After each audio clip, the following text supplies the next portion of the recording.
because at least he can keep up with, you know, Falco punish, Falco killing early, or even just take like a huge lead early on and run away with it. Yeah, I'm curious to see if like Jamie will, if Jamie does get a lead, will Jamie double down on the rest and aggressive risky options, or will hang back a little bit? I think that's like kind of what I'm interested in, because we know how Jamie will play at even and with a deficit. Right.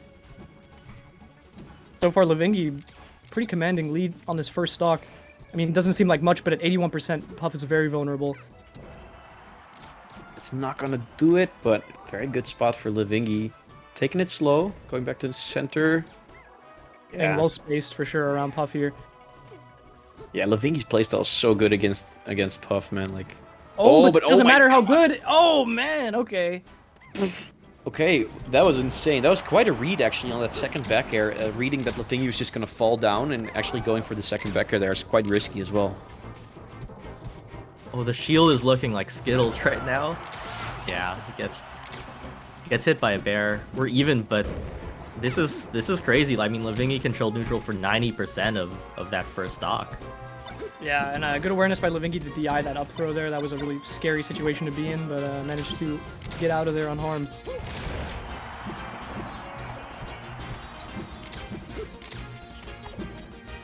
Oh, this is such a close game.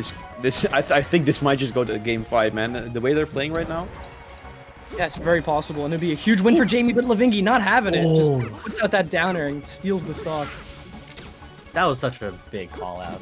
That was absolutely crazy. And I also love that Levingy is alternating between lasering on the ground and then jump lasering to the side platform just to catch Puff floating above the lasers, right? Like we talked about that with the Triff set, but it's just as applicable here. Yeah, it's a general floaty like advice, you know, not so much a Peach centric. Yeah, I think that's what separates like a decent Falco to like a good Falco with lasers, right? If you're able to still shoot lasers in the right spots, even when people are like retreating to the side platforms and stuff. Yeah, or even when they're in your face. I mean, that's an art in itself as well. I mean, okay, reverse bear to fair. And gets the bear on the side B. Okay, Jamie getting it back to even stocks here. I really thought Jamie should have gone for a rest, but I mean, Jamie, you know, thought otherwise, and he was right. Yeah, at this percent, it's super risky. I mean, naturally, of course, you rest, you're going to get punished if they don't die off the top, but yeah, I'm not going to question Jamie's Jamie's options here, because clearly understands more than I do, for sure. Oh, wow. we all The collective clench, yeah. That's what Puff does to a man. Yeah. These pounds are not working out by Jamie. Like, I get why Jamie's putting it out, just to extend the threat range, but that rest could change everything. Yeah, he goes oh man, the dash after the dare to catch the shine on the DIing out on the dare. I still like going for the rest, even though he took like 40% for it. It's still like, at least he evened up the stocks, and now rest is on the table again. So.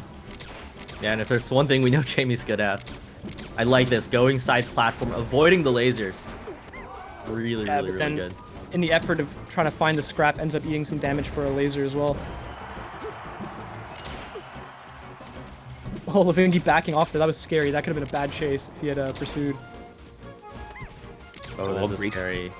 So much patience from Levingy, but his stock could just be so fragile, so he has to be this patient. Jamie's looking for that opening. Oh, doesn't find a grab there. That nair's gonna do it. Yep. Nicely done by Levingy, holding it down, but that was scary. You don't want to be put in that position as Levingy there. That's less than ideal, I think. You'd rather be a stock up at the end.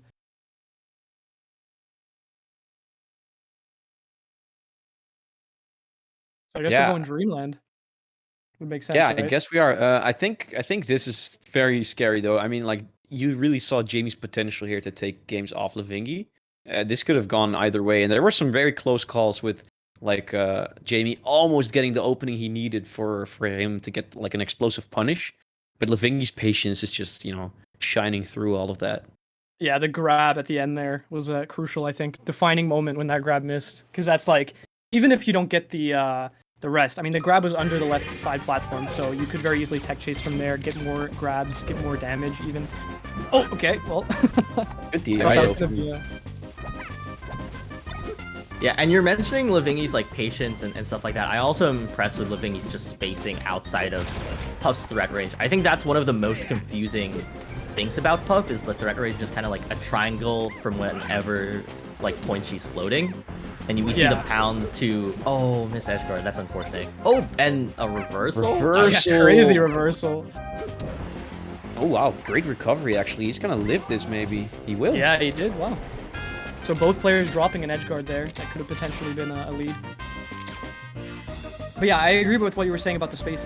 Something I noticed last game as well, there was a point Levingy like went into center with a down air, but he pulled back just at the very end of the down air. And Jamie didn't manage to connect the back air to punish. And I just thought that was so impressive, you know, like understanding that Jamie cannot reach you there, you know, as long as you don't go all in. Yeah.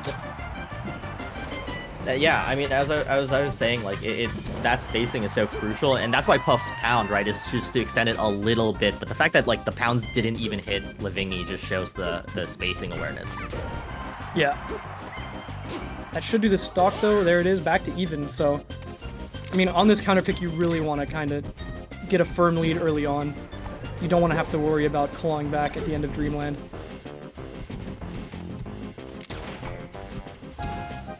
Wow, great spacing there from Levingy, actually avoiding that nair. Attacking on some more damage as well. Oh. Managing to get the shine out before the grab comes out. Pretty crucial. Jamie's going for a lot of pounds, like aggressive pounds, but he's not actually getting a lot for them, even if he hits them. Yeah, it looked like he had the read on the roll there, and he did because he got the re-grab, but didn't opt for rest. I guess at this percent, it's just not worth it because if you miss, you're more than boned.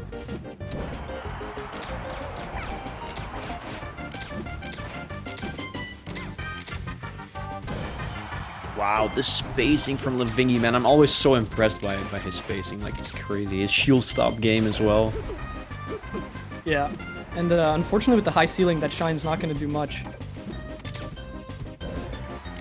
Levingy like plays as if this is like a traditional 2D fighter, just like hitting with the pinky toes. Yeah, little pokes here and there, you know. Yeah.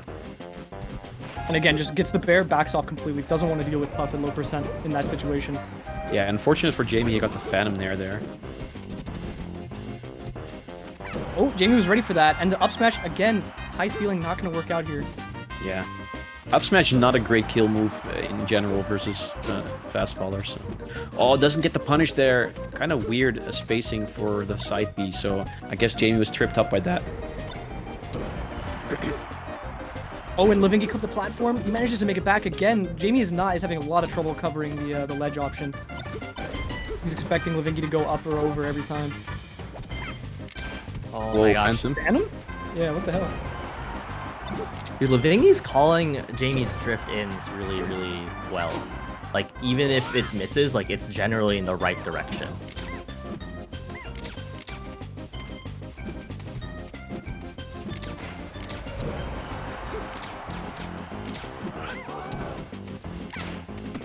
Oh, there's the knockdown, and Jamie doesn't capitalize. He finally gets the side B, but doesn't get anything off of the knockdown. It's very unfortunate for him, but Levingy's still sitting pretty in the center stage. You know, at first I thought maybe Levingy didn't really want these softer hits. I mean, obviously you want to end the stock early, but it seems like he doesn't really mind. Like, getting these softer hits just gives him more time to breathe on the stage. Oh, no. But it does give Jamie opportunity to do that if you don't kill his stock fast enough. Oh man, and Jamie is definitely capable of killing your stock as fast as possible. Now back to even. No, it doesn't kill. One wrong move on your recovery and you're out of there. Is forward throw gonna kill? Oh man, almost. Almost smash ultimate. Yeah. Does that kill in ultimate? I mean, there's just a lot of kill throws in ultimate, I think. Oh right. Oh, that's big percent for Jamie. Things will knock down now. Rest setups are maybe on the table. Yeah, maybe like a jab reset rest kind of deal coming up in a second. Although Levingy is far from out. I mean, still get a quick combo here to even the stock up. Oh, that's it on the F smash. That was very scary. I felt like that was like an inch away from Levingy being in a very terrible spot. Oh no, did not want that. Oh, he was making time. Okay, Levingy gets a second chance here, another lease on life. This is, it's do or die now, I figure. Oh, and he chose to do, for sure. Oh! Levingy's gonna come down from the top ropes. Yeah. Oh man, this is just scrapping right now. Finds that backer, Oh finds it my down there! God! Oh my goodness, what an angle, what? That was insane. Like he caught like the fair and the drift back. Like that was very scary, very weird, I should say, with Jamie like putting out a hitbox. But for some reason, Falco down there was even bigger than Jamie's hitbox there. Yeah, that is very unfortunate for Jamie. There were two decent situations there. He could have taken that, I think, and unfortunately goes out like that. That was from left field for sure. Yeah, I did not see that coming. I knew it was like I knew that Jamie's plan was just like aerials from the top ropes, but like that was crazy. That dare came out of nowhere to get the call out. Yeah. I'm not sure if Jamie is like more afraid of Levingy than he was of Abba, but he's not throwing out as many rests. He's sort of like waiting the matchup out more for edge guards and things like that. Yeah. I think it's more of Levingy's playstyle forcing him to not, you know, be in situations where rests are, you know, like feasible. Yeah, but I mean, it seems to be a deal breaker here because I think the defining factor between the set we saw where he beat Abba and this one is that he's not getting those quick kills. Yeah, I mean, he did get some quick kills. This might just do it. No, again.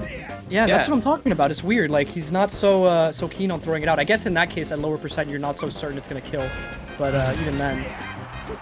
I also think there's like a mentality aspect of it as well. Like when you're playing against a player who makes opening so hard for you, like you sometimes can like overthink the punish, right? Because it's like, oh my gosh, this is my moment now. And by the time you realize that, you're already missed the combo. Exactly, yeah. You've been getting beat up the whole time and you think, oh yeah, finally, my turn. Yeah. I mean, that's what makes it so tough. Like, the way that Levingy plays is, like, Jamie kind of has to move around, but the hands get cold a little bit, right? Like, that's what people even talk about with, like, Zane and Foxes. Sometimes that you just, like, don't get to play a game, and your hands are, like, all of a sudden cold. And I feel like Jamie's kind of experiencing the same thing. We actually saw Levingy using down tilt there to close out that stock. Also something that's pretty good in this matchup, which I'm surprised to see Levingy doesn't use as often, but he's probably just holding onto it as a mix-up. Assuming the worst of times, you know, assuming game 5 and you gotta pull all the stops. Great patience there on the up tilt, and it looks like Levingy has figured something out because he's just extending this lead right now. Not giving any openings to Jamie. Yeah, I think the way last game ended, the way that Levingy clawed back, kind of showed like Jamie's not being super comfortable from like the vertical spacings. And so I think that's what Levingy's really abusing with the top platform height of Dreamland. Yeah, when they scrap like next to each other side by side, it seems a little more even, albeit Levingy does have a control over neutral with these lasers. I mean, he's just locking Jamie down completely. But it does seem way more helpless when Levingy does this, you know, goes up to top plat and just sort of waits. Sees what you're gonna do. And it's so tough too, like, oh, that's a recipe we've been looking for. Finally gets one off the side B. Oh, and it avoided the punish too. Nicely done. And it wasn't even off the top of the kill. That's crazy. Yeah, top ropes again. Yeah, coming down. All right, I like that up air. I like that adaptation from Jamie, because I was gonna say Jamie hasn't really been contesting it, and that's what we need to see just kind of shut down this strategy in the matchup. Yeah, and I like Jamie forcing an uncomfortable situation on the ledge there. It didn't quite work out, but I would like to see more of that, because I think that's where you're going to see more cracks appear in Levingy's game plan, is those sort of like do-or-die, quick-thinking moments. Yeah. And this strategy is really strong. It's more so like Levingy's like ability to mix it up at the same time, right? Because you can have a strong strategy, but then if it's just so strong that you keep running the same game plan, it becomes predictable.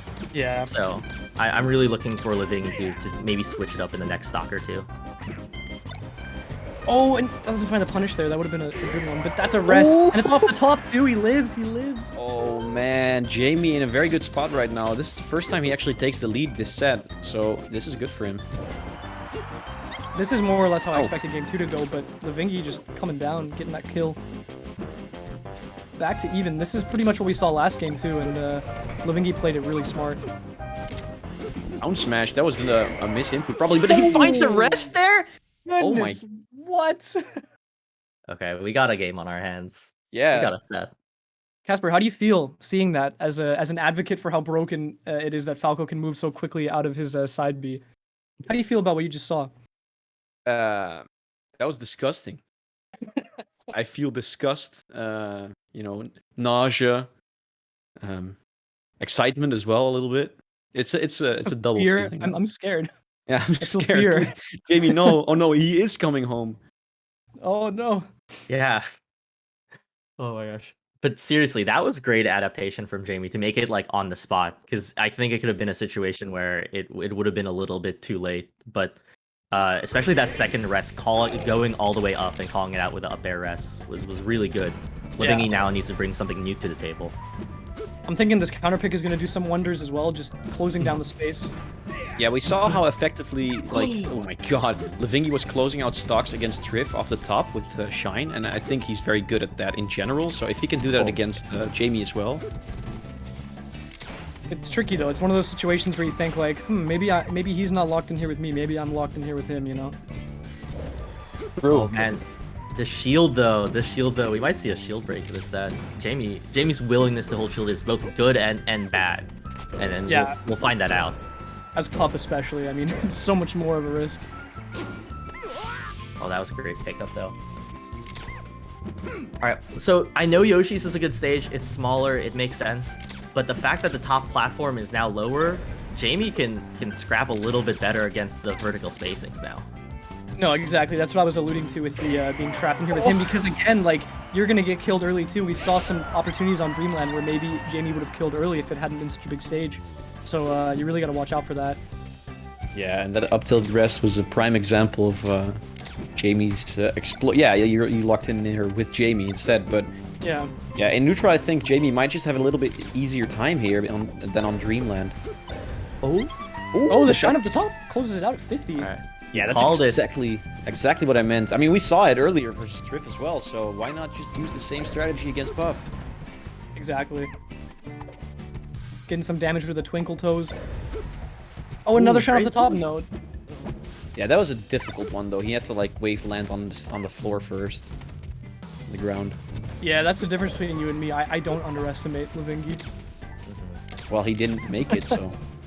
Yeah, well, it's better to overestimate someone than underestimate. Let's disagree.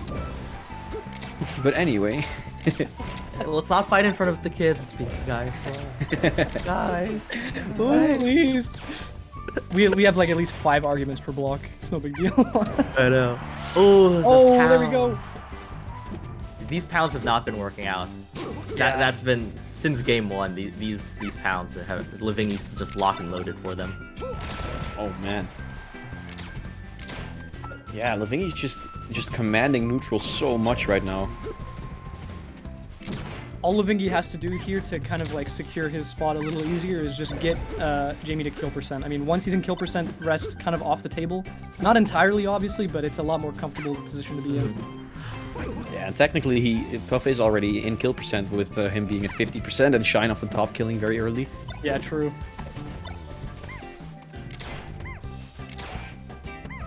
Wow, this wall that Levingy's putting up with the lasers and the jabs.